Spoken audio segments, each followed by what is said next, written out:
Viewers কেমন আছেন আপনারা সবাই? তো সোমনাথের রান্নাঘরে আপনাদের সবাইকে স্বাগত। আর আমি সোমনাথ আপনাদের সাথে। তো আজকে আমি বানাবো আলুর একদম একটি ইউনিক রেসিপি। তো রেসিপিটি জানতে হলে পুরো ভিডিওটিকে দেখুন। তো এই রেসিপিটি করার জন্য আমি নিয়ে নিয়েছি পেঁয়াজ, ক্যাপসিকাম, আদা, রসুনের কিমা এবং তার সাথে নিয়ে নিয়েছি ধনেপাতা এবং কাঁচা লঙ্কা। এখানে আমি আলু নিয়ে নিয়েছি 500-র মতো ছোট ছোট আলু নিয়ে নিয়েছি। বাজারে গেলে পেয়ে যাবেন। এরপরে আমি একটি প্যান নিয়ে তার মধ্যে তেল দিয়ে দিলাম। তেলটা গরম হওয়া পর্যন্ত অপেক্ষা করলাম, তারপর দিয়ে দিলাম আলুগুলোকে। তো আলুগুলোকে এখানে দিয়ে দেওয়ার পর আলুগুলোকে বেশ ভালো করে ভেজে নিতে হবে। তো দেখতেই পাচ্ছেন আমি কেমন ভাবে আলুগুলো দিয়ে পরে ভেজে নিচ্ছি, ঠিক এইভাবে ভেজে নেবেন।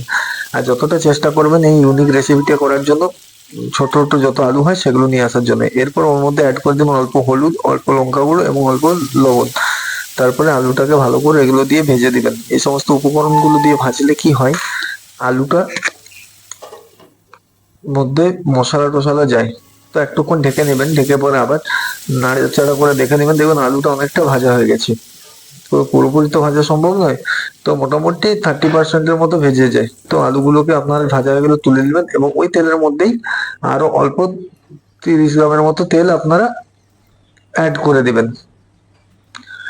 অ্যাড করে দেওয়া হয়ে গেলে পরে তার মধ্যে দিয়ে দিবেন যে আহ, আদা রসুনটা আপনারা চপ করে রেখেছেন, সেই আদা রসুনটা চপটা আপনারা ওর মধ্যে অ্যাড করে দিবেন। দেওয়া হয়ে গেলে পরে ওগুলোকে ভালো করে একটু ভেজে নেবেন লাল লাল করে। যখন দেখবেন লাল লাল করে বেশ ভাজা হয়ে গেছে তখন ওর মধ্যে অ্যাড করে দেবেন চপ করে রাখা পেঁয়াজটা আর কিছুটা ক্যাপসিকাম চপটা এবং লঙ্কা চপটা সব একসাথে দিয়ে পরে এগুলোকে ভালো করে নাড়িয়ে গুছিয়ে পরে ভেজে নেবেন। এরকম ভেজে নেওয়ার পরে যখন দেখবেন জল ছেড়ে এসেছে, দেখবেন জল ছেড়ে আসা অব্দি অপেক্ষা করতে হবে আপনাকে। যখন দেখবেন জল ছেড়ে এসেছে তার মধ্যে টমেটো পিউরি করে দিবেন। টমেটো পিউরি করতে হলে দুটো টমেটোকে কাঁচা আপনারা মিক্সারে পেস্ট করে নেবেন।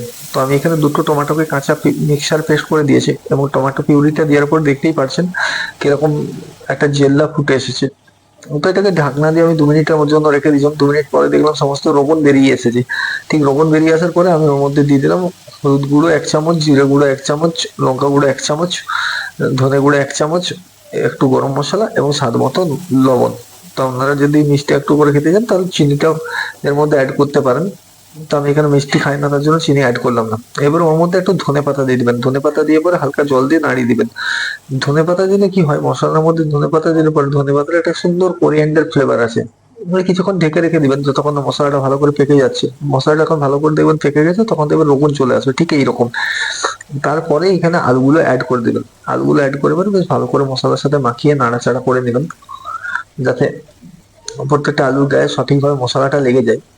এবং এটা হয়ে যাওয়ার পরে আপনারা কি করবেন, এটাকে একটুক্ষণের জন্য রেখে দিবেন। তারপর দেখবেন আলুটার থেকে ঠিক রোগন চলে আসে। রোগন চলে আসার পর আলুগুলোকে একটু হালকা হালকা করে চাকু দিয়ে গুপা মেরে দিবেন। তাহলে কি হবে, আলুর ভিতরে যে মশলাটা সেটা কিছুটা চলে যাবে। নইলে আলুতে এমনি ভিতরে তো মশলা কিছু ঢুকতে পারে না, তবে এই ফুটোটা একটু করে দিলে পরে কি হবে, আলুর ভিতরে মশলাটা কিছুটা চলে যাবে।